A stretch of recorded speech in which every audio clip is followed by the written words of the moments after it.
Kami baru berdua, yang lainnya belum datang, Mas. Oke. Kenapa hujan Pak Suwarno? Habis hujan, baru berhenti hujannya. Oh, cocok nih hawane. Ya, ini tuh sering banget hujan loh, Mas. Oke. Sering hujan, sering mati lampu, itu ya tuh. Oke. Alhamdulillah. Kabar kami alhamdulillah sehat, Mas. Alhamdulillah. Rasanya itu aja, Mas. Oke, terima kasih Pak Suwarno untuk kabar-kabari. Assalamualaikum warahmatullahi wabarakatuh. Waalaikumsalam warahmatullahi wabarakatuh.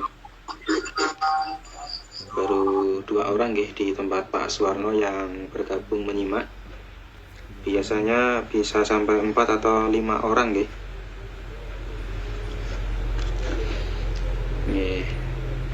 Semoga bisa menyusul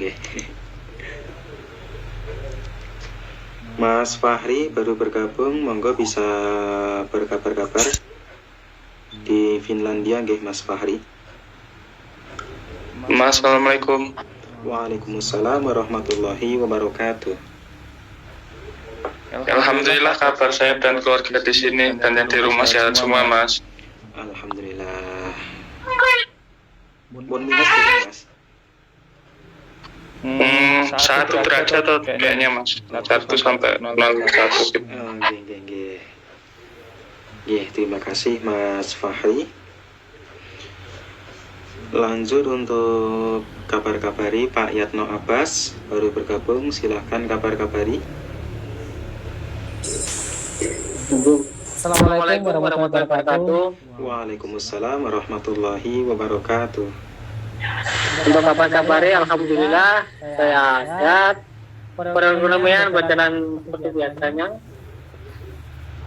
Mohon maaf nanti baru bisa gabung habis mati lampu, Mas, ini. Jadi sinyalnya itu komplain kalau mati lampu. Baru nyala lagi. Kalau padam lampu ya sinyalnya langsung hilang gitu. Ini pun lagi sedang turun hujan gitu. Masih hujan Masih hujan. Cuman kajian udah mulai berjalan, majelis dah surut. Hari ini tadi kajian di perwakilan. Alhamdulillah bisa berjalan lagi untuk kajian offline Amin. Ya itu aja Mas dapat saya laporkan. Terima kasih atas waktunya. Assalamualaikum warahmatullahi wabarakatuh. Waalaikumsalam warahmatullahi wabarakatuh. Terima kasih Pak Yatno Abbas. Mas Ma'ruf persiapan Ustadz sudah ada jawaban dan ini menunggu di waiting room admit. Amin.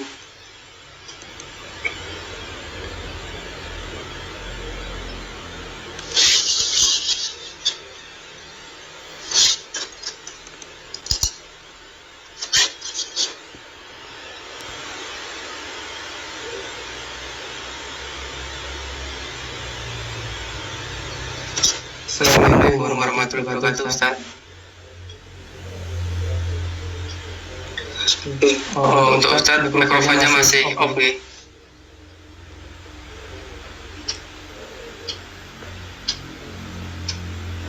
Waalaikumsalam warahmatullahi wabarakatuh. Bagaimana kabarnya, Ustaz? Alhamdulillah baik, Mas. Panjenengan terus pundi? Alhamdulillah juga baik, Ustaz. Oke, sebelum dimulai izin melaporkan jumlah peserta yang sudah tergabung. Jumlah peserta yang sudah tergabung ada 15 peserta. Dari Korea ada 4 peserta, dari Jepang ada 2 peserta, dari Taiwan ada 1 peserta, dari Hong Kong ada 3 peserta, dari Finlandia ada 1 peserta, dan dari Indonesia ada 3 peserta. Yang sedang saya konsultan, saya ambil kacamata dulu. Biasa.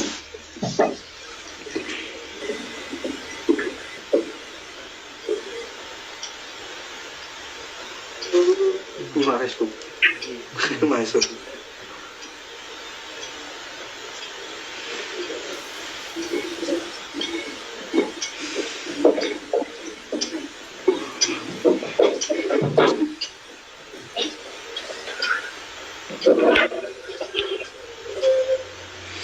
Baik, mari. Sudah. Sabar Ustaz. Selanjutnya bisa dimulai Ustaz. Baiklah teman-teman yang sudah online semuanya, mari kita mulai. Bismillahirrahmanirrahim. Alhamdulillah. Wassalatu wassalamu ala Rasulillah. Maaf ini lampunya mati. Sebentar saya cek keluar dulu.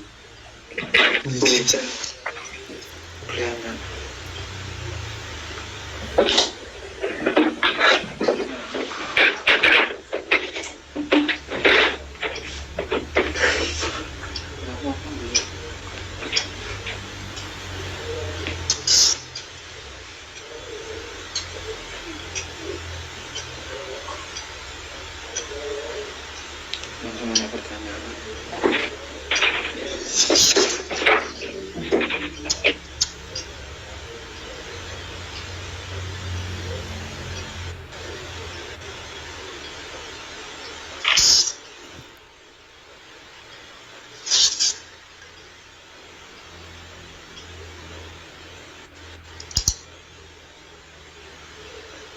Oke Ustaz, keluar nggak kami?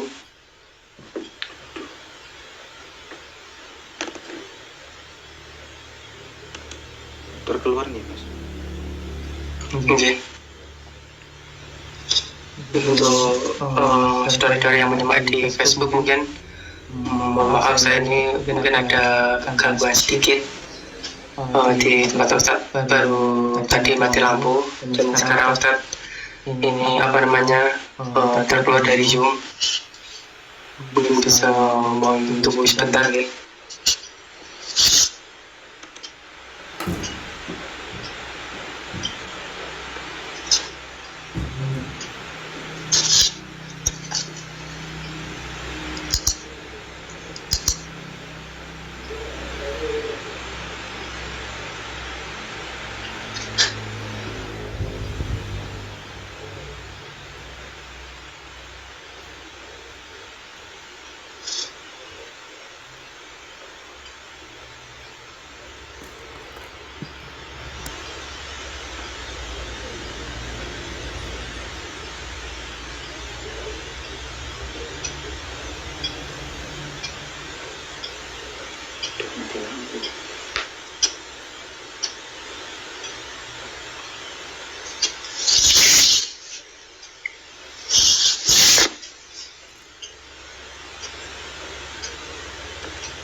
Ini Ustadz ada balasan ya. Mati semua lampu, HP juga tidak terhubung ya, sementara menunggu ya. Di tempat Ustadz saat ini sedang mati listrik.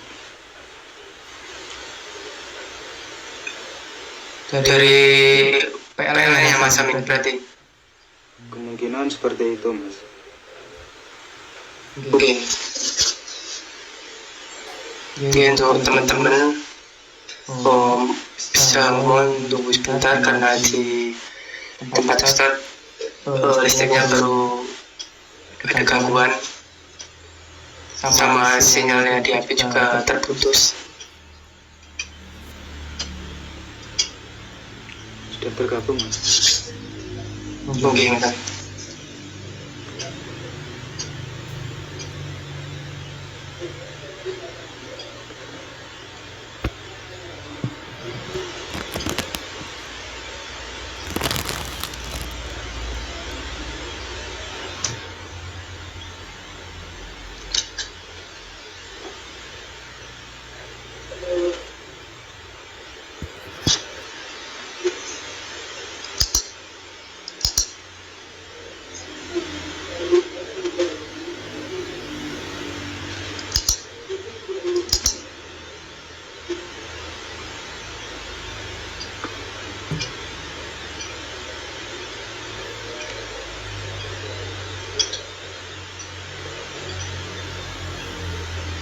Wassalamualaikum warahmatullahi wabarakatuh Ustaz.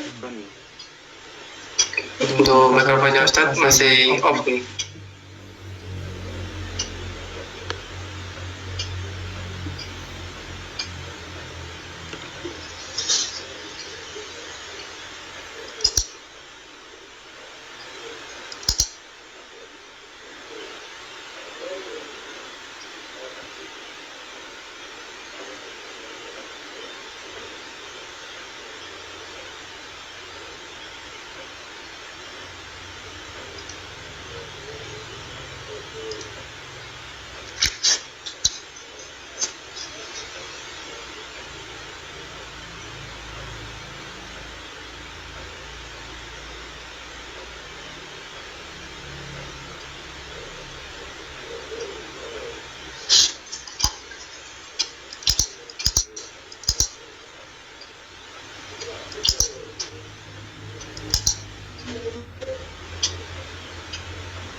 Assalamualaikum warahmatullahi wabarakatuh, Ustaz. Suara saya bisa masuk nggak ya? Salam belum? Oh, sampun Ustaz, sudah masuk nih. Baik, kita lanjutkan. Salam dari Ustaz untuk teman-teman semuanya. Waalaikumsalam warahmatullahi wabarakatuh. Ya, seperti yang saya katakan dalam beberapa minggu kita akan bicara tentang tauhid syirik, insya Allah, kan ya. Supaya kita lebih menyadari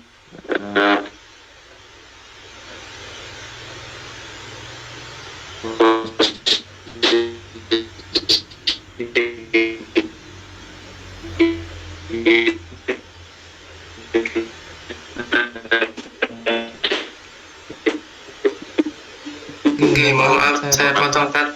Untuk suara dari Ustaz putus-putus nggih.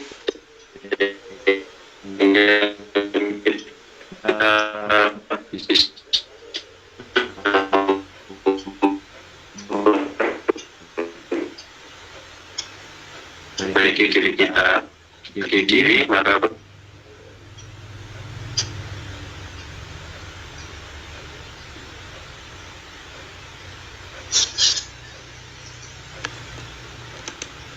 Oke, Ustaz, terkeluar lagi.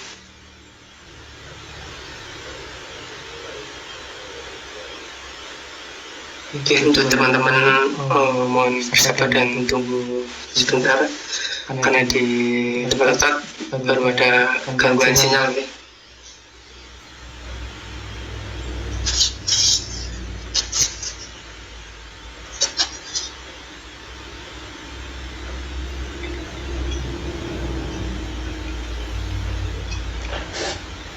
Di chat juga checklist Mas, mungkin sinyal ada gangguan dari Ustadz nih, dari teman. Mungkin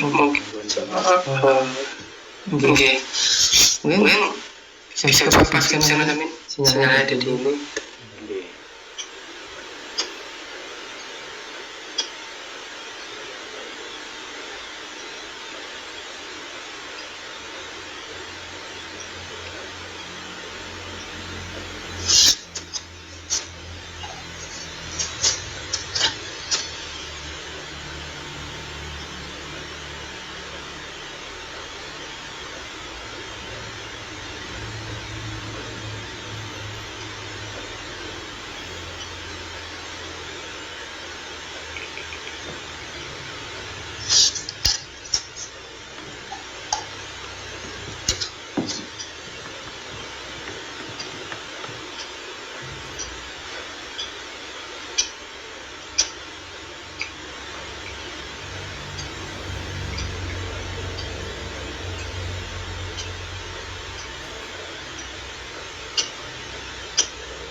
Masih checklist ya?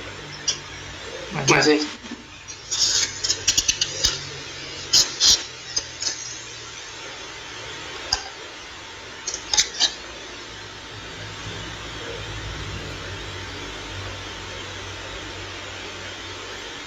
Yang di Indonesia kebanyakan hujan ya cuacanya saat ini. Belum tahu cuaca. Mas Santoso ke Jawa bagian utara ya, gak jauh.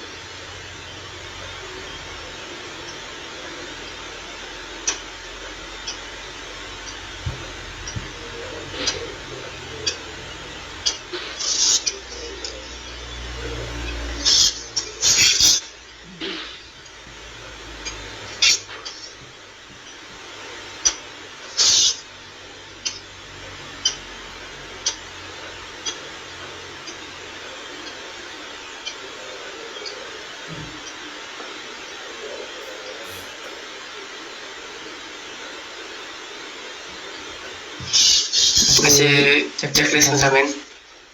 Masih Mas, mungkin karena sinyal tidak terhubung ya.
Kalau telepon dia lewat Skype niku pripun nggih? belum tahu Mas Amin. Mas Santoso dulu pernah lewat Skype niku berbicara Mas Santoso. Skype pakai Mas, pakai apa? Kredit itu, Skype kredit. Jadi kita ngisi dulu, misalnya di Skype-nya ngisi. Pakai kartu ada bisa itu pakai kartu-kartu yang di Korea itu diisi. Biasanya diisi 10.000 biasanya. Pakai ATM biasa bisa Mas? Apa ada kartu khususnya? ATM biasa bisa. Ya kayak apa beli tiket itu sama. Ya, nomornya dimasukkan. Berarti nomor kartu diisi pulsa biasa ngeten Mas. Iya, nomor kartu ATM itu masukkan di situ. Jadi nanti akun Skype-nya ini nanti ada pulsanya, pulsa untuk nelpon. Itu bisa nelpon semua di Korea atau di semuanya lah, telepon biasa. Ya lumayan irit itu 10.000 mungkin bisa sampai mungkin bisa 2 jam mungkin lebih kayaknya. Kalau di WA channel 1 kalau buat Skype bisa nggak Mas Santoso? WA channel Skype itu kan langsung telepon, bukan pakai internet ya? bukan itu langsung telepon itu. Panggilan telepon ya. Panggilan teleponnya masuk ke mana Mas fiturnya? Masuk kan, masnya langsung ada di ini. Di Skype ada ini, ada tulisan nomor. Jadi ditulis nomornya bisa langsung. Oh, tulis nomornya. Iya. Nanti kawan-kawan nanti buat chattingan nanti. Mas Amin mungkin bisa buat ini ke buat antisipasi kalau ya antisipasi seringnya ini.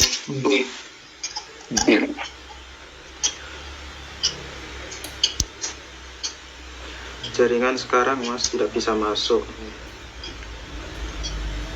Sinten Ustaz sebentar sih Mas Amin. Iya, WA ke saya muter-muter, mau coba masuk lagi nih Ustaz mungkin. Oke.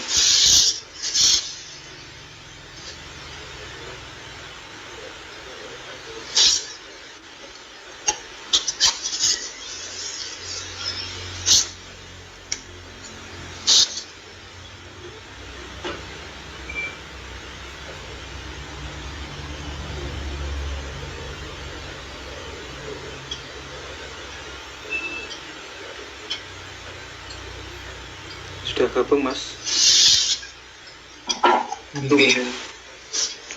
Assalamualaikum, udah bisa lagi nih.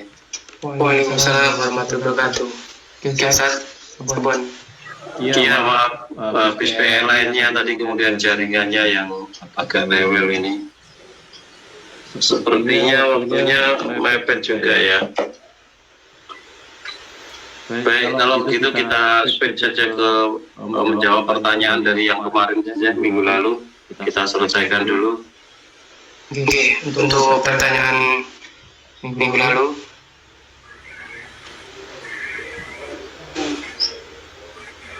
Oke, ini dari Facebook. Bismillah, izin bertanya Ustadz. Seseorang yang menyogok untuk menjadi pegawai atau PNS, apa hukum gaji selama dia menjadi sebagai PNS yang hasil dari sogok itu haram atau halal? Mohon pencerahannya Ustadz. Ya, kalau menyogoknya sendiri ya tentu saja dia haram. Ya, artinya menyogoknya sendiri dia sudah dibalas dengan dosa oleh Allah kan, itu dicatat sebagai amal toleh kan gitu ya. Tetapi nanti aktivitasnya di situ kan tergantung juga, artinya tergantung dia kerja atau tidak. Kalau tidak kerja kan dia juga dipecat, dikeluarkan, dia akan dapat gaji. Kalau dia pegawai negeri sesuai dengan kontraknya juga, artinya sesuai dengan SK, dibayarkan sesuai dengan SK. Bahkan belum kerja sebagai pegawai negeri itu tetap dibayar. Ya kalau halal atau tidak halal ya insya Allah halal, tidak ada masalah seperti itu. Tetapi menyuapnya itu sendiri itu dosa nilainya kan gitu. ya, sehingga kalau nanti ketika kerja itu mentalnya tetap sama dengan mental penyuap tadi gitu ya, maka ya dia kerjanya tidak akan berkah, artinya betul-betul numpuk dosa dan kesalahan di situ. Ya, tetapi gajinya itu kan dibayar, kalau dia di swasta dibayar karena dia kerja, kalau tidak kerja kan tidak akan diberi gaji kan itu. Apalagi swasta tentu mengutamakan produktivitas, tidak hanya formalitas. Kalau di pegawai negeri masih mengutamakan formalitas, formalnya dia sebagai pegawai dapat SK, maka sebelum kerja dia sudah dikasih uang dulu sama pemerintahan gitu. Ya, sebagai orang Islam yang baik tentu saja dia tidak akan menyuap itu, karena sudah tahu al-mursi wal murtasyif finnar, al-mursi wal murtasyif finnar kan gitu. Jadi yang menyuap dan yang disuap itu tempatnya di neraka kan itu. Nah, kalau kemudian perbuatan itu tidak ditobati dan bahkan setiap saat juga mentalnya seperti itu, ya sama saja. Ada berkahnya dia kerja bahkan mati, nanti dia diancam dengan nar tadi kan gitu. Ya. Jadi yang lebih kita yang penting bagi kita itu sebenarnya kan menanamkan tauhid itu sendiri. Kalau orang menyuap itu kan namanya tidak ada tauhid, ya, tidak ada tauhid, bahkan dia syirik karena dia takut tidak diterima, akhirnya harus berbuat dosa, nomor dua kan Allah dan Rasulnya daripada hawa nafsunya untuk dapat pekerjaan tadi. Takutnya bukan main ya terhadap kekurangan harta dalam konteks itu kan itu. Ya, maka yang seperti yang kita bicarakan itu termasuk sifat-sifat orang munafik seperti yang kita kaji minggu yang lalu. Coba dibaca lagi di surat An-Nisa ayat yang ke 77 itu coba.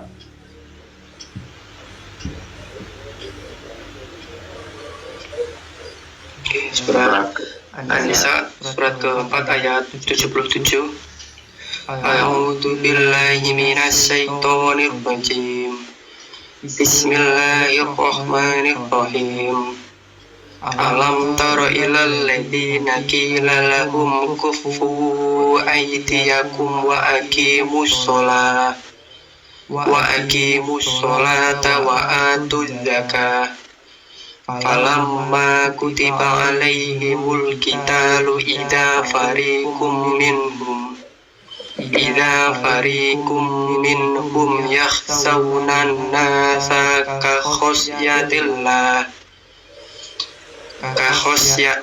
khosyatillahi aw asadda khosyah wa qalu rabbana lima katabta alainal qital laula akhortana ila ajalin qarib qul mata'ud dunya qalil wal akhiratu khairul liman ittaqa wala tutlamuna fatila. Tidakkah engkau memperhatikan orang-orang yang dikatakan kepada mereka, tahanlah tanganmu dari berperang, tegakkanlah salat, dan tunaikanlah zakat. Ketika mereka diwajibkan berperang, tiba-tiba segolongan mereka, yaitu munafik, takut kepada manusia musuh seperti ketakutan mereka kepada Allah. Bahkan lebih takut daripada itu. Mereka berkata, wahai Tuhan kami, mengapa engkau wajibkan berperang kepada kami? Mengapa tidak engkau tangguhkan kewajiban berperang kepada kami beberapa waktu lagi? Katakanlah, kesenangan di dunia ini hanyalah sedikit, sedangkan akhirat itu lebih baik bagi orang yang bertakwa, dan kamu tidak akan dizolimi sedikit pun. Iya, ayat ini itu adalah dalam pandangan saya, ayat ini tuh betul-betul mengajarkan kita tentang tauhid pada tataran realitas kehidupan sehari-hari gitu loh. Di situ dikatakan a'udzubillahi minasyaitonir rajim, alam taro ilal ladzina qila lahum kuffu aydiyakum wa aqimus sholata wa atuz zakah. Padahal ini ayat ini bicara tentang perang gitu, tetapi di situ ada wa aqimus sholata wa atuz zakah. Tidakkah engkau perhatikan alam taro ilal ladina kepada orang-orang yang qila lahum dikatakan kepada mereka kufu aydiyakum, tahanlah tanganmu untuk berperang gitu. Belum waktunya ini untuk berperang, tahanlah gitu ya. Atau belum waktunya untuk berperang itu gimana kan itu kan kita paham. Peperangan di dalam Islam itu terjadi setelah hijrah kan itu, setelah umat Islam membangun satu pemerintahan di Madinah kan itu. Ketika berada di Mekah itu betul-betul umat Islam itu mengalah. Strategi yang dipakai oleh Rasulullah itu adalah mengalah gitu loh ya. Padahal sebenarnya orang-orang seperti Umar bin Khattab, Ali bin Abi Thalib gitu ya, tentu saja berani menghadapi mereka untuk tarung mati-matian kan gitu. Tetapi Allah tahu tentu saja kan gitu ya, belum waktunya ini untuk berperang kan, masih akan dikalahkan oleh mereka kan. Apa namanya, baru saja juga saya mendapat pertanyaan itu secara pribadi gitu. Kalau sekarang ini Iran sudah mampu mengembangkan drone kamikaze yang luar biasa. Ketika saya berbicara tentang drone-nya Turki Bayraktar beberapa mungkin setahun yang lalu barangkali, belum ada setahun tak kira ya, ketika terjadi perang antara Azerbaijan dengan Armenia, itu Iran membela Armenia, Rusia membela Armenia, Turki membela Azerbaijan, karena Azerbaijan itu banyak keturunan Turki yang tinggal di sana, sama-sama Muslim, apa namanya negaranya, bangsanya dan sebagainya. Sedang Armenia itu Nasrani dan ada sejarah permusuhan antara Armenia dengan Turki. Nah pada saat itu Armenia itu dikalahkan oleh Azerbaijan dengan bantuan drone-nya Turki. Dan Iran belum mampu untuk membela Armenia dengan drone-nya, karena memang belum memiliki yang setangguh itu. Tetapi ini baru berjalan beberapa bulan, mungkin belum ada setahun. Saya kira sudah berkali-kali diuji coba dan sekarang diuji di lapangan dengan perang Rusia Ukraina ini, dan terbukti drone Iran amat sangat canggih di situ. Drone-nya tidak hanya untuk deteksi musuh saja, tetapi drone-nya itu mendeteksi langsung menyerang, bunuh diri dia, karena drone-nya dimodifikasi untuk ditumpangi dengan bom yang kemudian ditabrakkan kepada objeknya tadi kan gitu ya. Nah, kemudian pertanyaan yang disampaikan ke saya, kenapa kok Iran tidak berani menyerang Israel? Itu pertanyaannya. Ya belum berani, karena di belakang Israel itu masih ada Amerika dan sekutu yang lain. Tentu Iran akan dikalahkan kan itu. Ya suatu saat nanti akan berani ketika Iran sudah mampu membuat bom nuklir atau mengembangkan teknologi deteksi, mengembangkan satelit, mengembangkan senjata penembak satelit dan sebagainya, baru akan menyerang. Kalau tidak tetap akan dikalahkan karena teknologi Barat itu luar biasa. Nah ini kita bisa menyaksikan Rusia yang dikeroyok oleh Barat, yang diboikot begitu luar biasa, boikotnya itu masih bisa bertahan, yang luar biasa, dan rakyatnya 70% lebih, 80% lebih setuju dengan tindakan yang dilakukan oleh Putin itu sendiri, karena paham latar belakangnya kenapa gitu. Meskipun dia dikeroyok oleh hampir seluruh dunia, tetapi rakyatnya tetap tangguh setia kepada Putin. Kita bangsa Indonesia ini belum tentu kalau menghadapi situasi seperti itu melawan misalnya saja Australia, itu belum tentu kan gitu.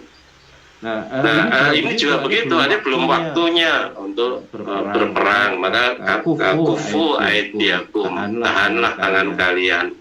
Tetapi jangan hanya berhenti tahan saja. Waqimus sholata wa atuz zakah. Dia tetap perbaiki kualitas sholat kamu dan tetap perbaiki kedermawanan kamu. Ketika kita bicara waqimus sholat, tentu saja yang kita perbaiki itu hakikatnya adalah tauhid kita.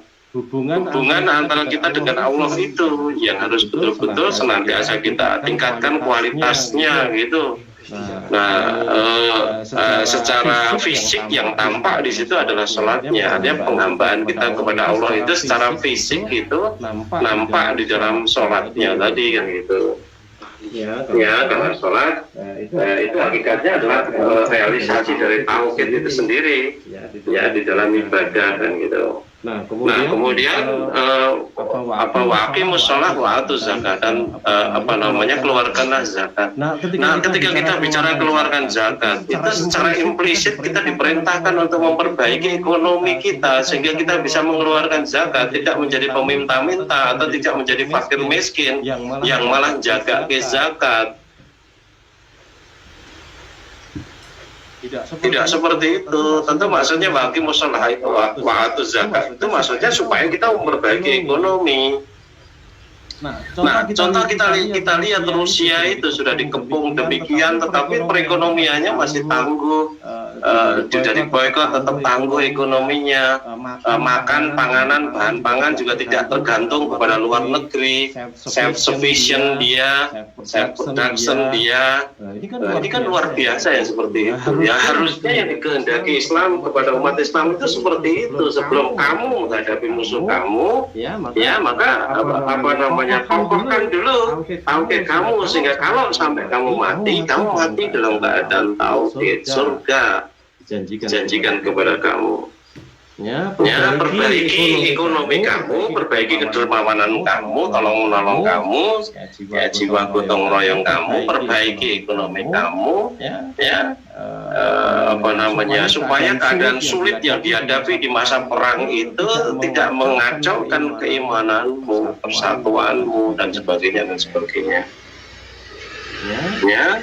Bisa saja bisa jadi antara pemimpin itu saling menyalahkan satu dengan yang lain ketika perang kemudian menghadapi kenyataan rakyatnya kekurangan pangan misalnya saja seperti itu kan itu. Nah ini kita lihat betapa kalau kita tidak mampu melihat hubungannya sangat dekat antara perang dengan tauhid, perang dengan muamalah tadi, ya kemudian otak kita menjadi blank. Ini urusan perang kok akhirnya musalah waktu zakat kan itu. Ya. Kemudian dilanjutkan Falama kutiba alaihimul qitalu idza fariqum minhum yakhshawna an-nasa ka khasyyatillahi aw ashadda khasyah. Nah ini tentu ada ini dimanapun berada, kapanpun berada di negara manapun, kapanpun kejadiannya ada saja orang-orang yang seperti ini. Ini termasuk bagian dari sifat-sifat kemunafikan. Ya takut dia kepada manusia seperti takutnya kepada Allah, bahkan lebih takut dari mereka, bahkan lebih takut kepada manusia daripada takutnya kepada Allah gitu loh. Lama maka setelah tiba alaihimul qitalu diwajibkan atas mereka perang. Idza fariqum minhum yakhshawna an-nasa maka sebagian dari mereka yakni orang munafik ini tentu saja yakhshawna an-nasa mereka itu takut kepada manusia seperti takutnya kepada Allah atau lebih keras takutnya, lebih hebat takutnya. Amat sangat takutnya dibandingkan dengan takutnya kepada Allah itu gitu loh. Kalau tadi ya persiapannya dengan sholat atau dengan sholat atau dengan sholat dan dengan zakat dan sebagainya, kemudian dikaitkan dengan peperangan yang kemudian ini disinggung di bagian ayat ini gitu loh. Maka sebenarnya kita paham bahwa yang namanya sholat itu kan tidak hanya untuk perang, zakat itu kan juga tidak hanya untuk perang, Tapi ini perang pun supaya kita seperti itu gitu loh. Maka kemudian harus kita simpulkan bahwa ayat 60 dari surat Al-Anfal yang berbicara tentang supaya kita itu mempersiapkan seruan Allah, supaya kita mempersiapkan apa saja yang kita mampu untuk dipersiapkan menghadapi musuh-musuh itu gitu ya. Itu akan persiapan itu selamanya terjadi, sholat juga selamanya terjadi. Artinya sekarang ini pun kita juga betul-betul harus mempersiapkan terjadinya perang itu gitu loh.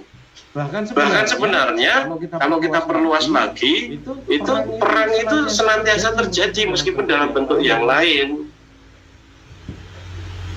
Dalam bentuk yang lain bagaimana? Iya. Kalau perang yang kita bicarakan biasanya adalah perang fisik, ya, tetapi ada bentuk perang yang lain yang disebut sebagai Ghazwul Fikri gitu ya. Ghazwul Fikri itu berasal dari dua kata, Ghazwah dan Fikr gitu ya. Ghazwah itu artinya invasi atau serangan. Kemudian fikir itu pemikiran gitu loh. Ghazwul Fikri itu menjadi kata majemuk yang artinya adalah invasi terhadap pemikiran, maksudnya adalah perang pemikiran atau perang ideologi, perang budaya dengan berbagai macam bentuknya, yang sebenarnya itu juga untuk melemahkan musuh gitu loh, musuh yang diserang tadi gitu loh. Nah, kalau kita itu termasuk kelompok yang diserang, maka yang menyerang itu akan melemahkan kita dari berbagai sisi, ya. Masa kita belum menghadapi perang fisik terhadap mereka. Perang fisik itu kan jalan terakhir, ya. Ketika mereka tidak mampu menundukkan kita dengan cara halus, mereka dengan cara yang kasar seperti itu. Ya, maka kita bisa menyaksikan betapa Amerika dan sekutu-sekutunya itu nafsu invasinya ke berbagai tempat itu amat sangat tinggi. Nah, sekarang ketika muncul kekuatan yang akan menandingi mereka marahnya bukan main, mereka bersatu untuk bela Ukraina bisa-bisa ya untuk menghancurkan yang namanya Rusia itu gitu loh. Nah, kita itu juga sedang menghadapi yang seperti itu, perang pemikiran, perang budaya, perang apapun itu yang arahnya itu sebenarnya adalah untuk melemahkan umat Islam itu sendiri. Yang pelemahan itu bisa terjadi pada akhlak, pada pemikirannya, kemudian pada kepribadiannya gitu ya, dan bahkan arahnya juga sampai memurtadkan umat Islam itu sendiri kalau memang bisa gitu loh. Jadi arahnya yang utama adalah ifsadul akhlak, artinya perusakan akhlak umat Islam itu sendiri. Dengan apa? Dengan pengaruh budaya mereka, apakah budaya materialisme yang sekarang ini betul-betul di Indonesia luar biasa, materialisme, kapitalisme, bahkan sampai banyak yang menuduh Indonesia itu dikuasai oleh kelompok orang-orang tertentu, oligarki, penguasa ekonomi di negeri ini kan itu. Kelihatannya berdemokrasi, one man one vote, tetapi ternyata kekuatan oligarki tadi mampu menggunakan uangnya untuk mempengaruhi orang-orang di sekitarnya agar supaya mereka itu mengekor kepada mereka gitu loh. Apakah dengan pasarnya atau dengan ekonomi, dengan perusahaannya, dengan ini itu dan sebagainya, dipaksakan dan sebagainya. Nah, itu bagian dari itu tadi kan itu upaya untuk menghancurkan akhlak umat Islam ini gitu. Materialisme, hedonisme, sampai orang-orang itu takut kalau tidak punya uang, sehingga akhirnya takut tidak punya pekerjaan, akhirnya kemudian nyogok tadi loh. Padahal kita tahu kalau kita bekerja sebagai pegawai negeri katakan gitu, golongan 3 umpamanya gajinya sebulan 4 juta, mungkin ditambah 3-4 juta, kemudian ditambah sedikit tunjangan dan sebagainya gitu ya. Tidak ada apa-apanya gitu loh. Dibandingkan dengan yang kerja di pinggir jalan dulu saya ceritakan itu, apakah yang berjualan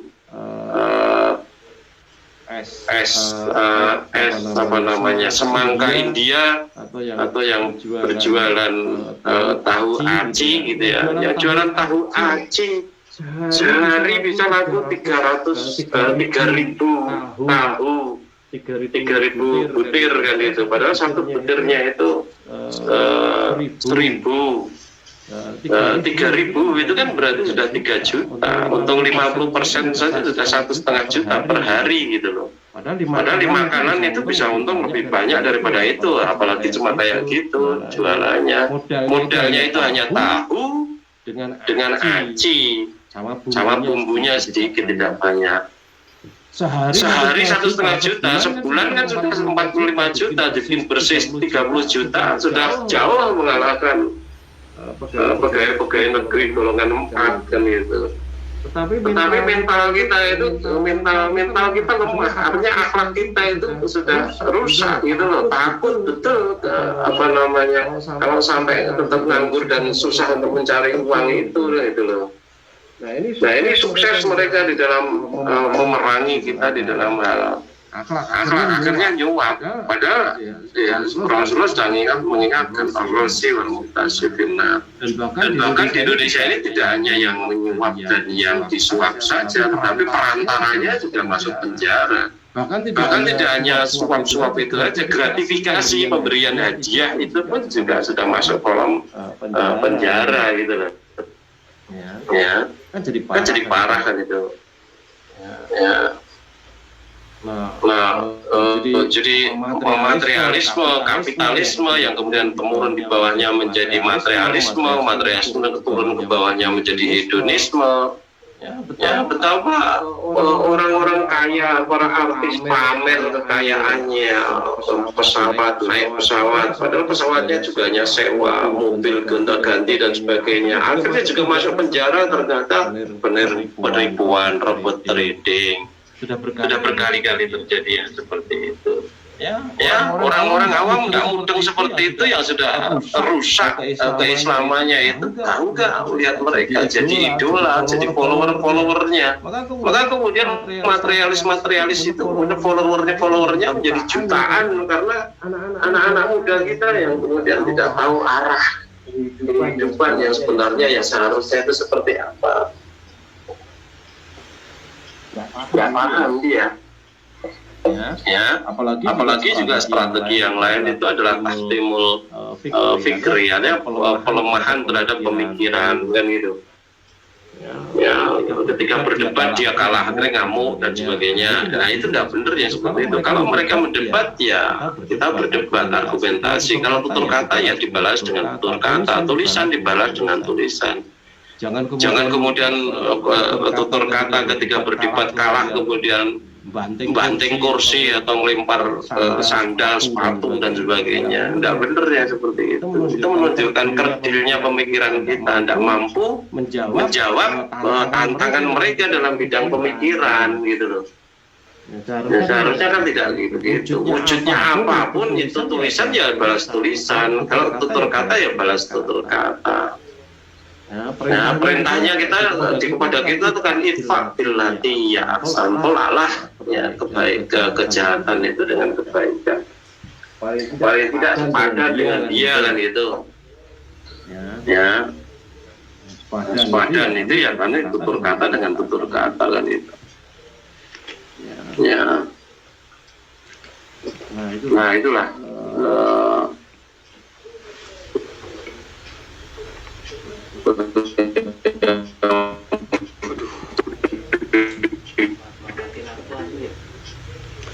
sinyal.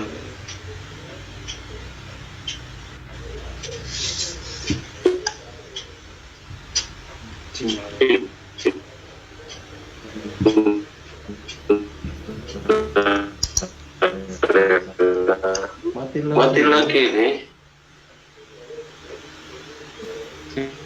lebih lama sudah biar gini aja ya. Jadi persiapan untuk menghadapi. Suaranya putus Ustaz. Oke Ustaz, keluar lagi nggih. Oh, belum, masih di Zoom.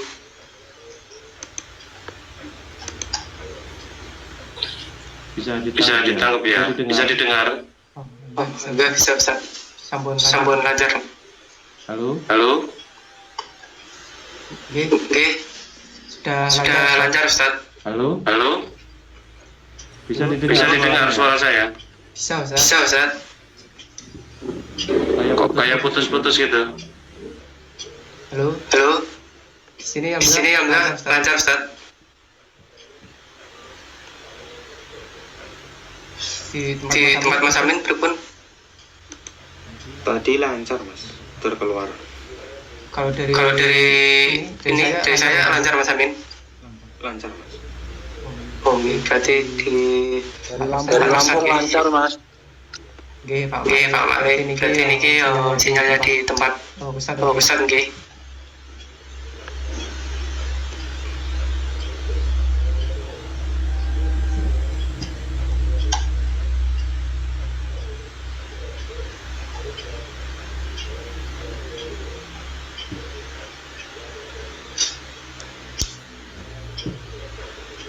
Untuk teman-teman jika nanti ada pertanyaan langsung bisa disiapkan nanti.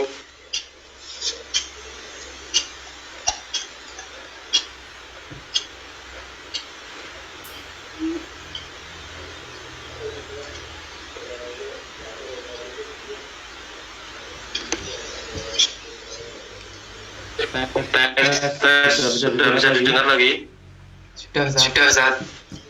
Baik, kita lanjutkan. Ya. Jadi alhamdulillah. Jadi apa namanya, dari berbagai sisi umat Islam ini senantiasa akan berhadapan dengan musuh dan sampai kiamat itu tidak akan berhenti. Karena memang sumbernya itu ya dari musuh, dari orang yang memang tidak suka pada Islam kan gitu. Dan itu akan selalu ada, di mana saja kita berada selalu ada gitu loh. Ya, yang pertama dilemahkan akhlaknya, kemudian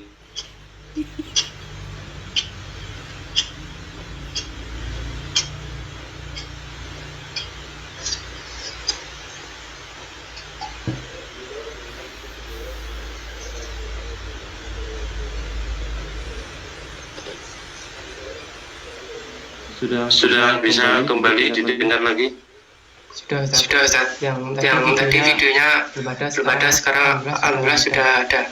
Melihat itu suaranya. Suara saya melihat juga. Tidak Ustaz. Dari sini alhamdulillah lancar. Halo.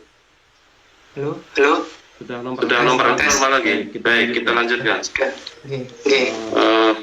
Jadi kembali yang dilemahkan utamanya kan akhlaknya, akhlak umat Islam itu sendiri. Maka karena apa namanya, lemah akhlaknya tadi, kemudian kehilangan etikanya, tidak karuan, tidak malu, apa namanya.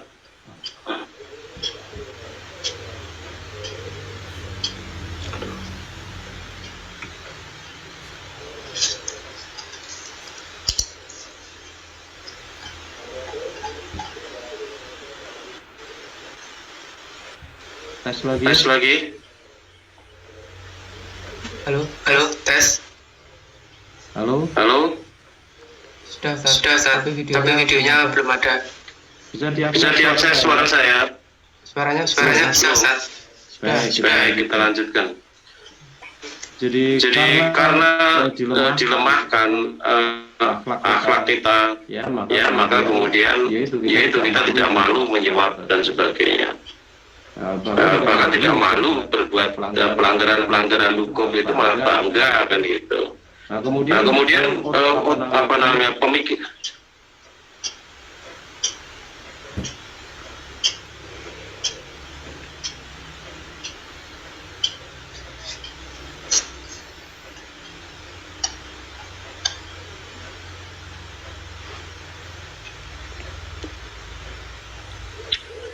putus terus ini masih keluar masuk ya. Mungkin BTS-nya yang tidak beres ini. PLN-nya hidup mati. Bisa didengar? Bisa Ustaz. Bisa Ustaz. Halo, tes. Halo. Suaranya Putus Ustaz. Sudah bisa didengar lagi? Masih Ini masih putus-putus. Masih Ustaz.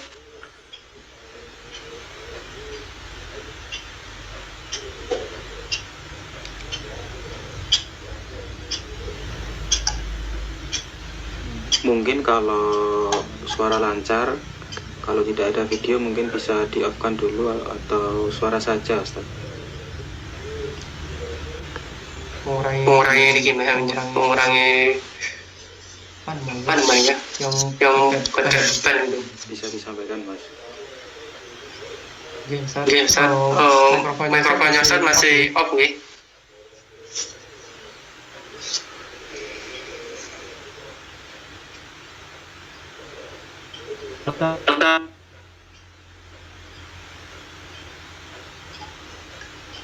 Halo, tes. Halo. Suaranya Putus Ustaz. Mungkin untuk videonya bisa di off-kan ya Ustaz, biar mungkin bisa memperlancar.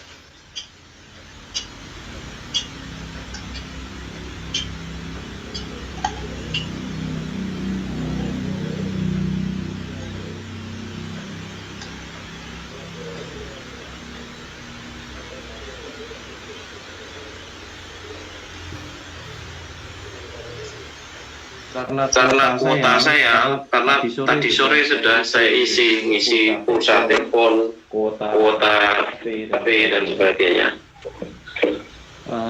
Tetapi mungkin BTS-nya atau jaringannya karena listriknya mati hidup tadi. Mudah-mudahan lancar. Sudah bisa dengar?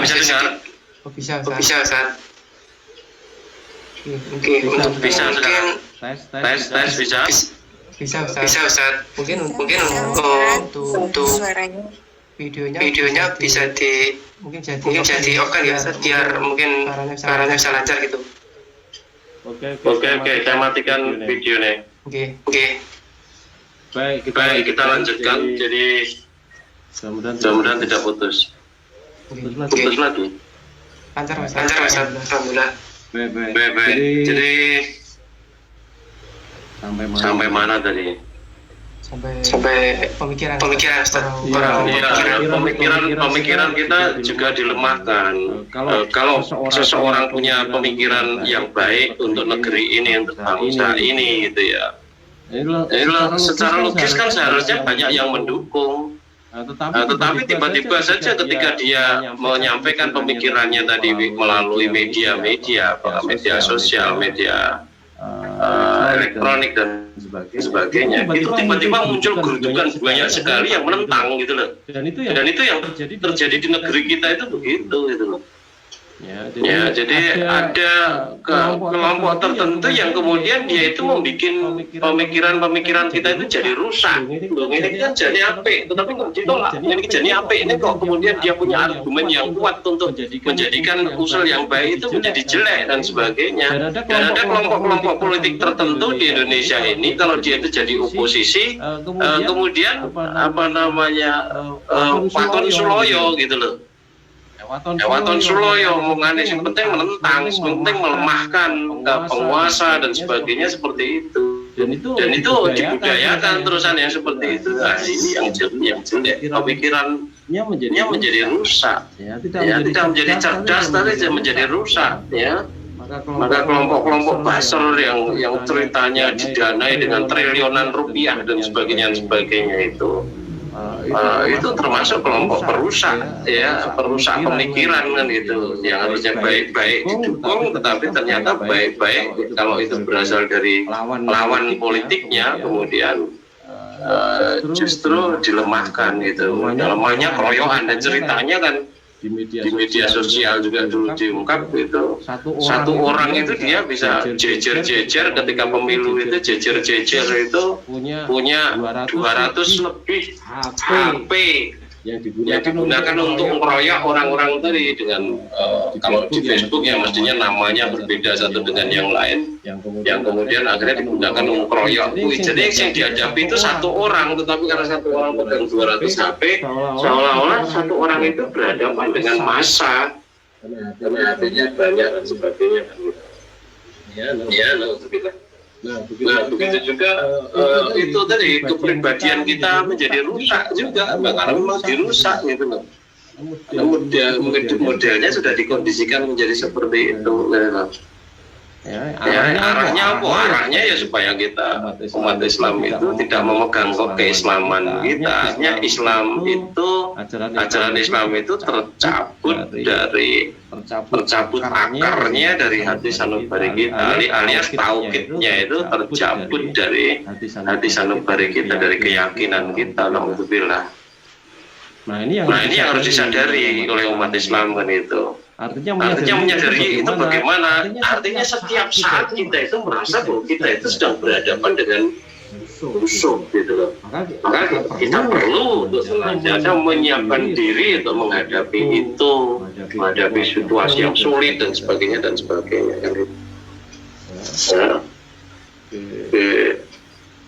Dan itu tidak hanya terjadi dalam tingkat internasional atau nasional, boleh jadi itu di tengah keluarga juga terjadi, atau di tengah organisasi juga terjadi. Di zaman Rasulullah itu betapa dulu Rasulullah dengan peristiwa tuduhan Aisyah berselingkuh dengan Sofwan dan sebagainya itu kan hampir menjadikan Rasulullah itu percaya, kalau tidak diberitahu oleh Allah, percaya akan peristiwa itu. Hingga kacau lalu umat Islam itu ya seperti itu perbuatan orang munafik. Nah kalau di zaman Rasulullah di tengah-tengah sekitar Rasulullah atau orang-orang dekatnya Rasulullah pun terjadi yang seperti itu, di tengah-tengah kita, keluarga kita atau organisasi kita atau apapun itu instansi kita, bisa saja terjadi dan mudah terjadi yang seperti itu. Ya, karena itu tadi sifat-sifat munafik itu yang betul-betul tidak ada sifat mulia-mulianya sama sekali gitu. Yang kita nganggo kita nganggo saat lo kita ya innalillah, alhamdulillah, bismillah, alhamdulillah. Ya. Kita ya sholat, kita ya zakat, tapi hatinya itu busuk. Ya, betul-betul hatinya itu busuk orang munafik itu.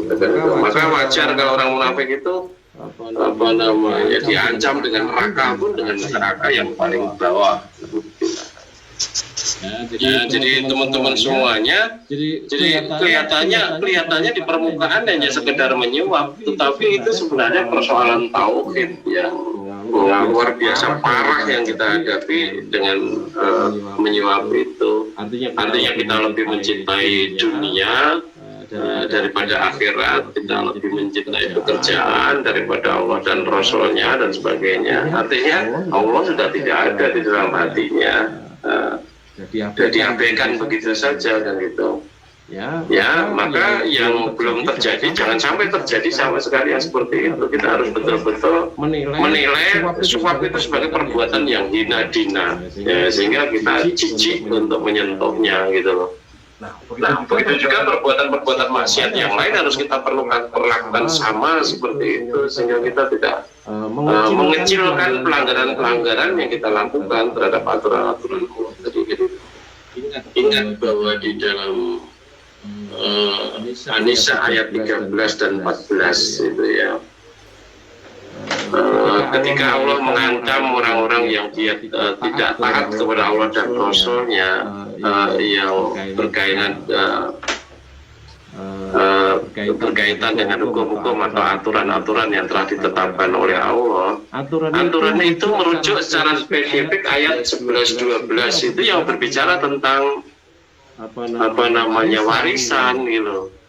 Artinya kalau kita tidak taat menunaikan pembagian waris dengan cara yang sudah ditentukan oleh Allah, itu kita diancam dengan ayat yang ke-14 itu gitu loh.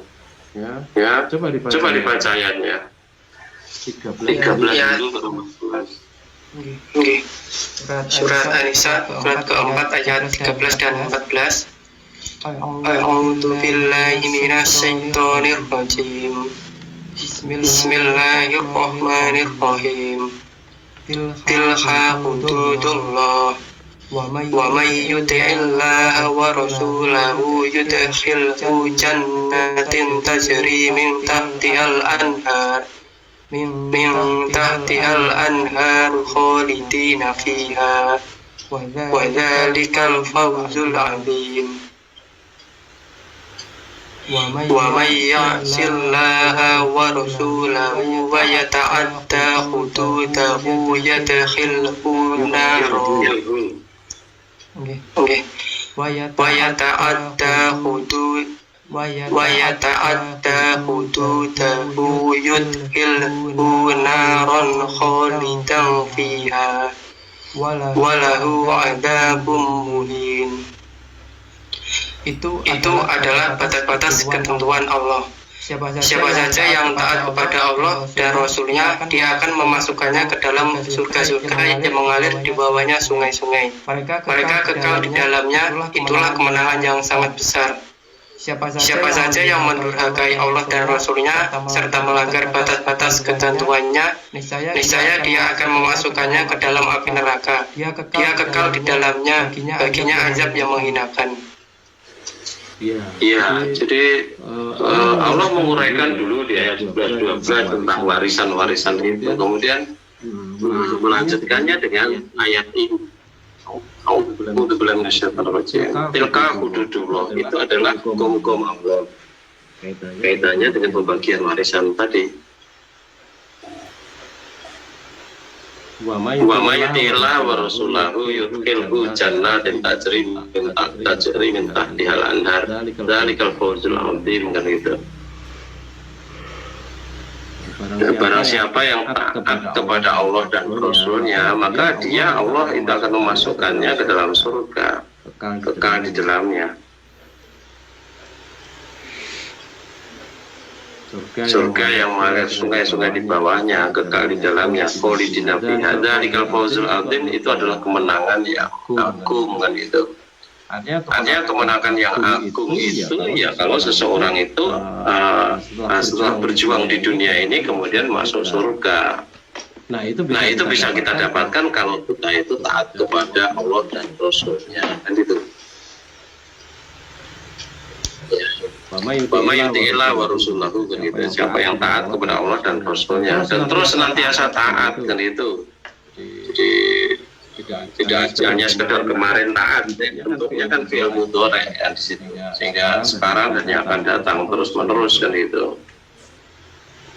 Wa may ya'sillaha wa rasulahu, dan barang siapa yang dia itu bermaksiat kepada Allah dan Rasul-Nya, alias durhaka, tidak taat kepada Allah dan Rasul-Nya, yudkhilhu nar wa yata'adda hududahu, dalam bentuk pelanggaran terhadap hududnya, ya, pelanggaran terhadap hukum, yudkhilhu naron khalidan fiha, dia akan dimasukkan, dia akan memasukkannya ke dalam neraka, khalidan fiha, kekal di dalamnya.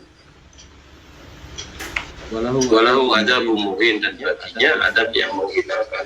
Lihat di sini ini kaitannya dengan hukum warisan gitu loh, yang amat sangat sederhana, yang banyak orang yaitu kurang memperhatikan masalah warisan. Kalau kayak warisan rapopo mana gitu, banyak bantu warisan ya rapopo, kan itu banyak. Ya, tetapi kalau kemudian itu tidak ditunaikan seperti aturan yang ditetapkan oleh Allah, diancam oleh Allah seperti itu. Apalagi hukum-hukum yang lain menyuap, korupsi, nepotisme dan sebagainya itu. Nah, kita bisa menyaksikan pengangkatan pejabat juga begitu, karena nepotisme, karena kolusi dan sebagainya. Di media sosial ribut juga sekarang ini pengangkatan pejabat gubernur DKI Jakarta yang penuh suasana yang seperti itu, sehingga menimbulkan banyak guncangan sekarang ini dan sebagainya. Dan itu terjadi tidak hanya di instansi pemerintah, di swasta, di organisasi, banyak model-model seperti itu. Kolusi, korupsi, nepotisme, apalagi nepotisme, kan itu. Naudzubillah. Ya, naudzubillah. maka apa namanya, obatnya ya cuma satu, karena itu sebenarnya akarnya adalah persoalan tauhid. Dia tidak takut kepada akhirat, tetapi tidak takut kepada siksa api neraka, tidak takut kepada murka Allah, tetapi takutnya kepada manusia, takutnya kepada tidak punya pekerjaan, tidak punya uang. Artinya cintanya kepada uang, cintanya kepada apa namanya, pekerjaan itu melebihi cintanya kepada Allah. Takutnya kepada pengangguran, takutnya pada tidak uang itu melebihi takutnya kepada siksa api neraka dan sebagainya. Ya hancur, buahnya seperti itu gitu. Maka kembali perbaikannya adalah kembali tadi waqimus shalah wa atuz zakah, dan itu jadi perbaiki akidahnya dan juga perbaiki ekonominya kan itu.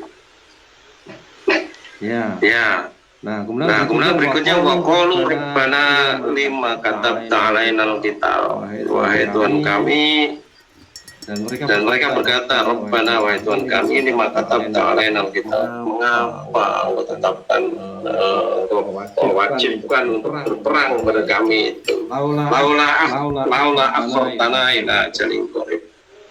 Kenapa enggak Engkau tunda sebentar saja, sesaat sajalah, gitu, tundalah, gitu. Urung siap aku, dalam bahasanya seperti itu. Urung wani aku, takut,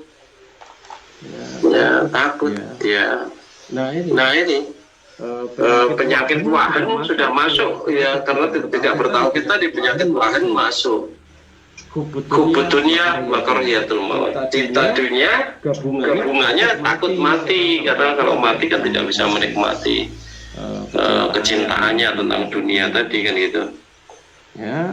Maka dalam secara tekstual suasana hatinya itu dinyatakan seperti itu, karena takutnya kepada berperang tadi, takut untuk berperang tadi, takut untuk berperang, tapi takut apa namanya, daripada takutnya kepada Allah.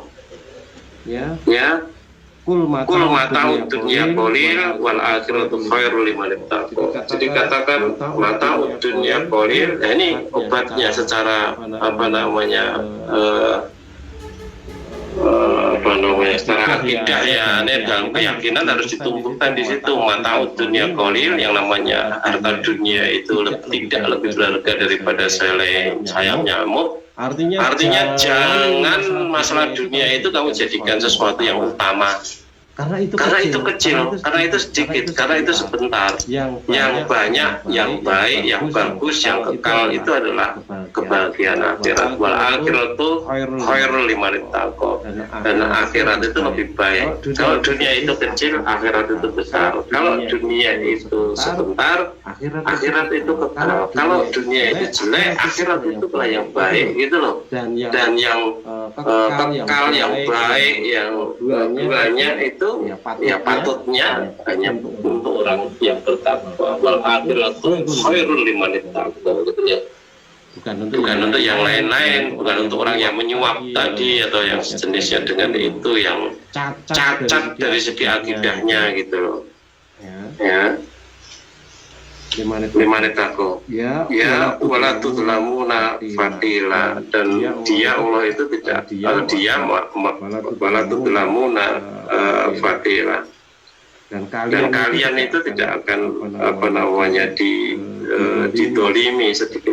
Allah tidak pernah akan berbuat dolim kepada manusia, karena Allah tidak butuh manusia. Allah itu jauh lebih tinggi, jauh lebih bagus, jauh lebih apapun daripada manusia. Maka tidak ada alasan Allah berbuat dolim kepada manusia. Yang dolim itu juga malah manusia itu sendiri kan, itu banyak dolim kepada Allah. Naudzubillah. Jadi kalau perang pun itu harus dipersiapkan dengan sholat dan zakat. Maka ketika tidak perang pun juga ternyata kita juga harus memperbaiki sholat dan zakat kita tadi. Karena itu hakikatnya memperbaiki akidah dan juga muamalah kita, ibadah. Akidah dan ibadah termasuk juga muamalah kita. Kalau ekonomi kita baik, kita akan apa namanya, kita buka kesempatan untuk bersedekah, berinfak, bantu ini, bantu itu dan sebagainya. Mudah transfer ini, transfer itu untuk membantu orang lain dan sebagainya. maka di situ waktu zakat di situ tekanannya kepada kedermawanannya. Kalau kamu punya harta banyak tetapi tidak mudah kamu keluarkan untuk fisabilillah yang tidak ada gunanya. Ya, alhamdulillah kan itu. Ya, itu jawabnya Mas untuk pertanyaan yang pertama terkait langsung dengan apa yang mau saya sampaikan juga. Silakan. Pertanyaan yang kedua. Pertanyaan selanjutnya, bagaimana urutan mengajarkan din Islam ini kepada anak-anak agar tumbuh jiwa tauhid pada anak-anak? Iya, sebenarnya kan sama saja ya, anak atau orang dewasa dan sebagainya, urut-urutannya apa, materi apa yang harus disampaikan kan sama. Yang pertama tentu saja tauhid.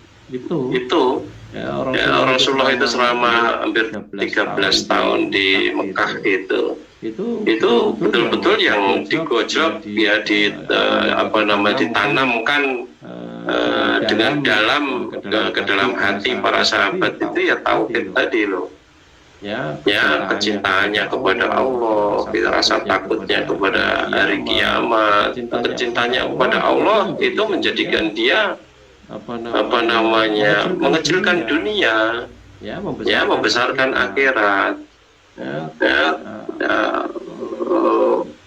dan bahkan tauhidnya tadi, rasa takutnya kepada api neraka dan yakinnya kepada janji-janji Allah dan Rasulnya itu menjadikan mereka itu menjadi pemberani di dalam menghadapi berbagai risiko. Kecintaannya Allah itu menjadikan dia mengecilkan dunia. Kemudian takutnya kepada hari kiamat dan itu menjadikan dia pemberani menghadapi musuh gitu ya, karena dijanjikan surga tadi. Maka sekaligus ya itu menjadi obat dari penyakit wahan tadi, hubud dunia wa karahiyatul maut itu. Maka dengan konsep jihad yang diajarkan oleh Islam itu gitu ya, artinya pada kesungguhan dalam hal apapun termasuk perang, itu menumbuhkan keberanian yang luar biasa di kalangan umat Islam itu sendiri, termasuk anak-anak pun yang ketika mereka itu terlibat dalam pertempuran Badar itu seperti apa hebatnya kan itu. Dan itu kita sepanjang sejarah umat Islam terus saja terjadi yang seperti itu gitulah. Termasuk juga Sa'id bin Sabit, termasuk juga Usamah bin Said dan sebagainya. Itu juga masih muda-muda ketika terjun di dunia militer gitu, tidak takut mati kan gitu, karena kecintaannya kepada tauhid, kecintaannya pada kehidupan yang kekal dengan penuh kebahagiaan tadi gitu, dan terhindar dari kehinaan dan siksa yang kekal di dalam neraka gitu.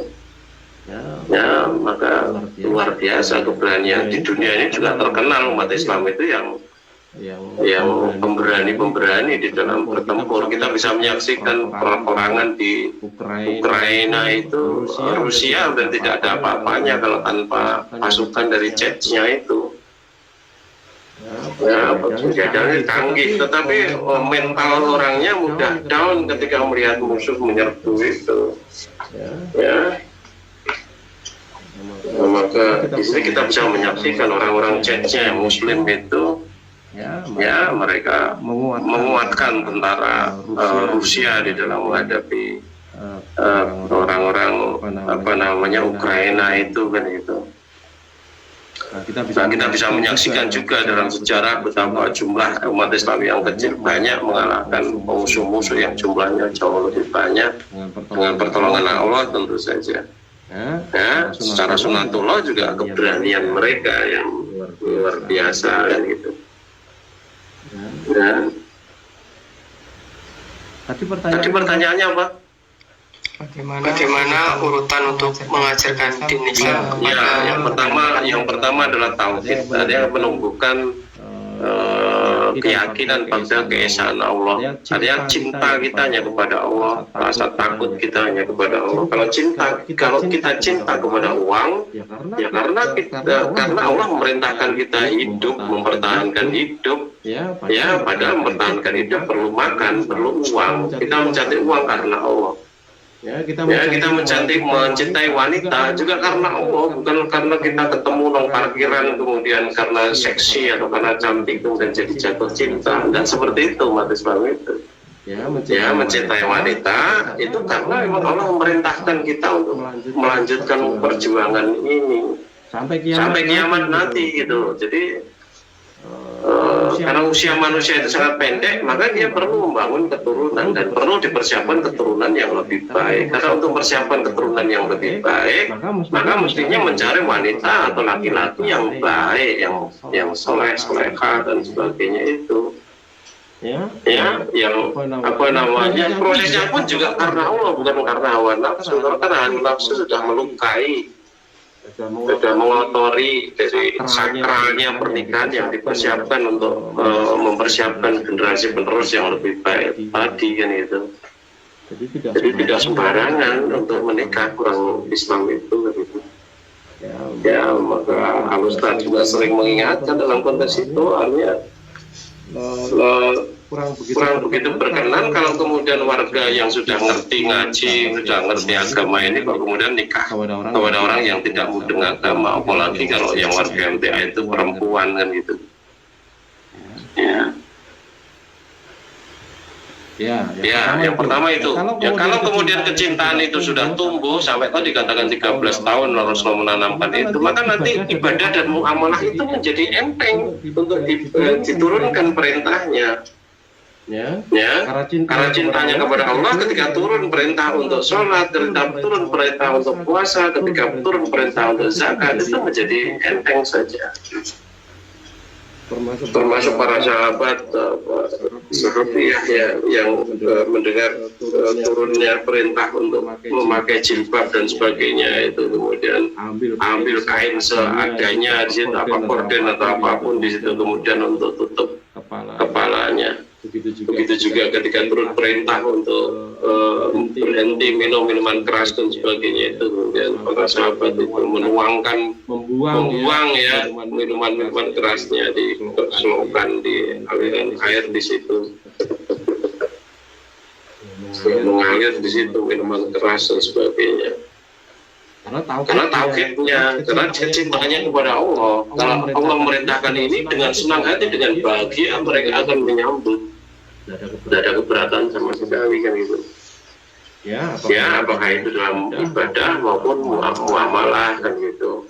Kalau kita bisa menyaksikan betapa dalam muamalah pun para sahabat itu ketika orang-orang muhajirin hijrah ke Yasrib, kemudian mereka dipersaudarakan oleh Allah satu dengan yang lain, kemudian saling memberi, saling membantu satu dengan yang lain, sampai yang menawarkan, saya punya 2 istri, silakan ambil satu, nanti yang itu akan aku cerai, nikahilah.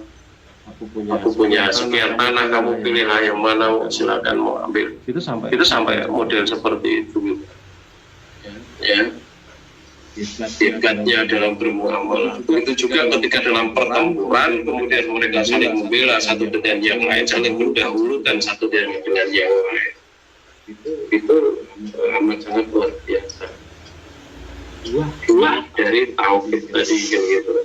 Nah, kalau masih maksiat itu berarti tidak ada tauhid tuh hakikatnya di dalam hatinya. Pada saat itu, paling tidak pada saat itu akhirnya tauhidnya hilang.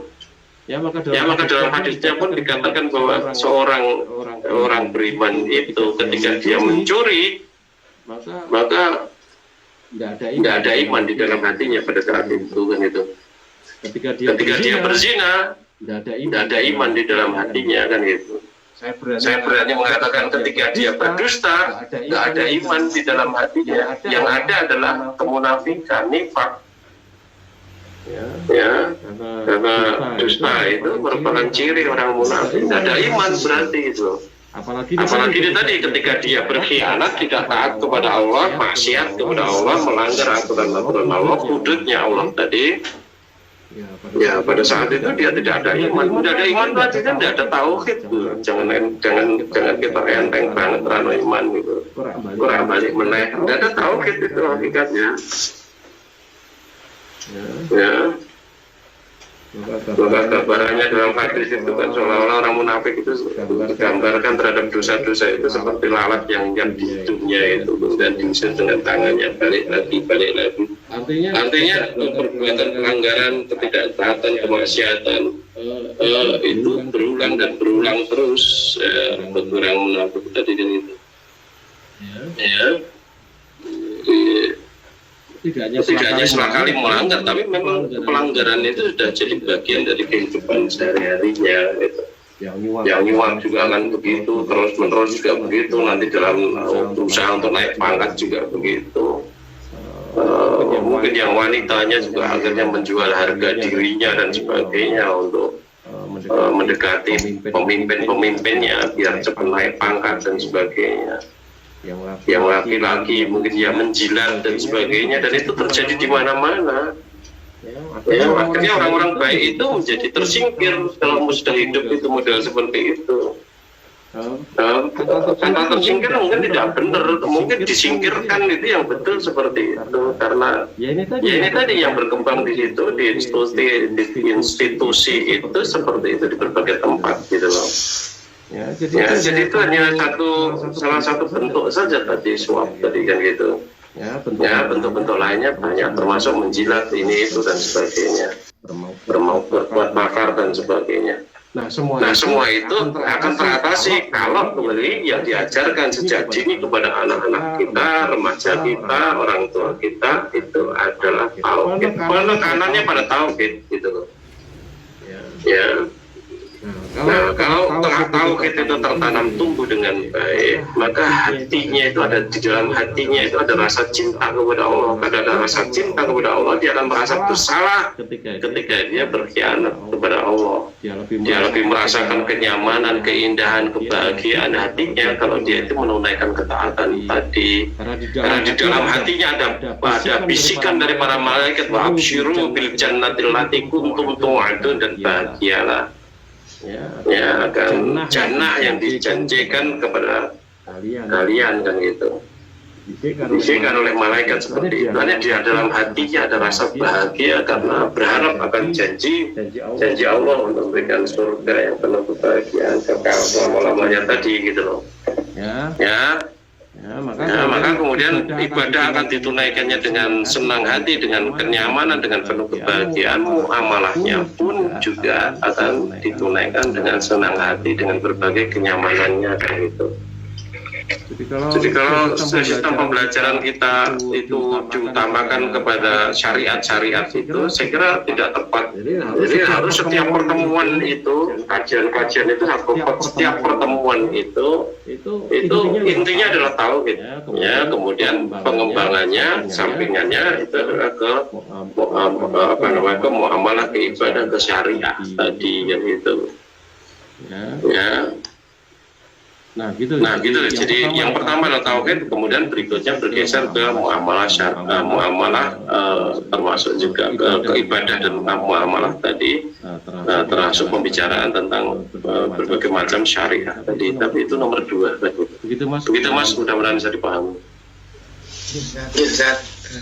Selanjutnya, bagaimana etika dalam berdoa kepada Allah Subhanahu Wa Taala?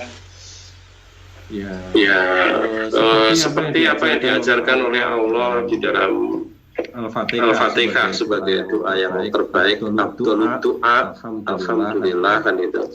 Sebaik-baik doa itu adalah Al-Fatihah, maksudnya seperti itu yang sudah kita bahas. Yang pertama apa? Yang pertama memuji Allah. Dengan memuji Allah itu menyadari bahwa diri kita itu rendah, menanamkan kesadaran bahwa kita itu adalah hambanya, kita butuh Allah kan itu. Memuji kan itu. Setelah memuji baru kemudian doa tentang intinya apa itu diakhiri juga ada aturannya. Akhiri kita alhamdulillah juga. Pujian kan tidak harus dengan alhamdulillah, ar-rahmanir-rahim itu juga pujian, malik yaumiddin itu juga pujian. Ketika kita mengucapkan ya Rahman ya Rahim itu kan juga pujian. Kita memanggil Allah dengan nama yang penuh keberkatan itu seperti Allah yang Maha Pengasih, Allah Maha Penyayang. Kalau kita memanggil Allah dengan Ar-Razzaq misalnya, artinya kita mengakui, membesarkan Allah sebagai zat yang memberikan rezeki. Ketika sakit kita mohon disembuhkan doanya, kita memanggil Allah sebagai Asy-Syafi, yang Maha Penyembuh dan sebagainya. Itu juga bagian dari pujian kita kepada Allah gitu. Ya, kalau mau ditambah di situ dengan sholawat dan sebagainya ya tidak ada masalah. Termasuk juga bagian dari kebaikan yang diajarkan oleh Islam untuk mengucapkan sholawat. Pahami bahwa sholawat itu adalah doa. Artinya kita berdoa kepada Nabi gitu loh. Ya, berdoa untuk Nabi gitu ya. Berdoa mohon kepada Allah agar rahmat Allah senantiasa dicurahkan kepada Rasulullah Sallallahu Alaihi Wasallam, tentu saja seperti itu. Tetapi juga harus pahami betul Allah tidak akan menerima doa orang yang dia itu langgo, kosong, tidak paham tentang apa yang dia doakan. Begitu juga Allah juga tidak akan menerima doa orang yang dia itu makan barang yang haram kan itu. Syirik, haram dan sebagainya, ya gimana mau dikabulkan doanya? Itu kita doa tritik urut-urutannya wis apik, etikane wis apik, tetapi ternyata masih makan barang yang haram, karena apa nih yang di depan Allah kan itu. Jadi doa itu adalah permohonan kepada Allah, yang dibaliknya itu adalah pengakuan akan keesaan Allah, akan kelebihan Allah daripada manusia dan sebagainya itu. Tetapi pahami doa itu tidak akan terkabul kecuali kita juga berusaha. Sunatullahnya ditempuh untuk mencapai doa tadi. Jangan hanya doa atau ridil, tetapi kemudian sunatullahnya tidak ditempuh. Kamu doa mohon dikenyangkan perutnya, tetapi tidak mau makan makanan yang sudah ada di piring di atas meja, ya tidak akan kenyang, tetap akan lapar kan gitu. Apalagi itu tinggal makan saja tetap tidak bisa kenyang kalau tidak mau makan, apalagi mencari harta yang halal kan itu. Tidak cukup dengan doa, tentu dengan usaha yang keras gitu. Karena ketika mencari harta itu termasuk juga nanti rebutan dengan orang-orang di sekitar kita, disi-disian dan sebagainya. Bahkan bisa terjadi gotok-gotokan untuk mendapatkan rezeki yang sama tadi gitu.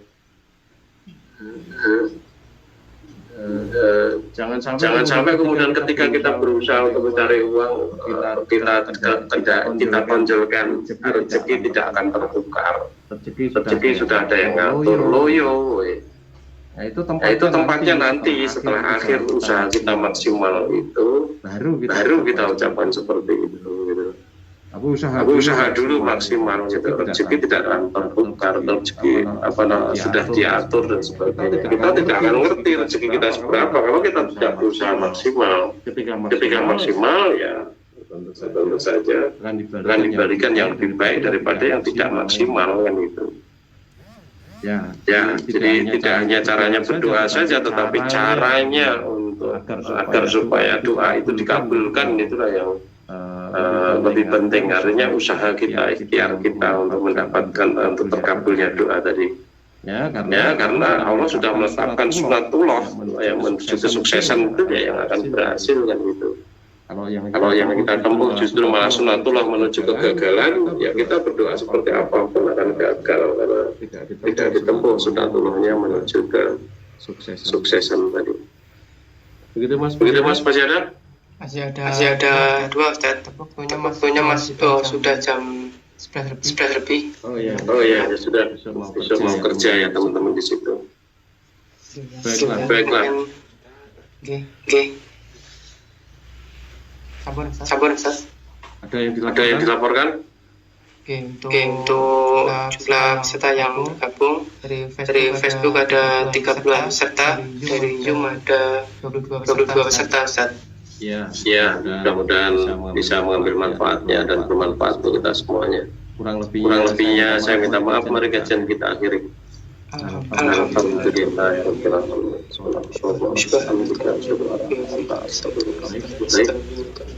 Assalamualaikum warahmatullahi wabarakatuh. Waalaikumsalam warahmatullahi wabarakatuh. Saya Alif, Mas. Yuk, monggo silakan.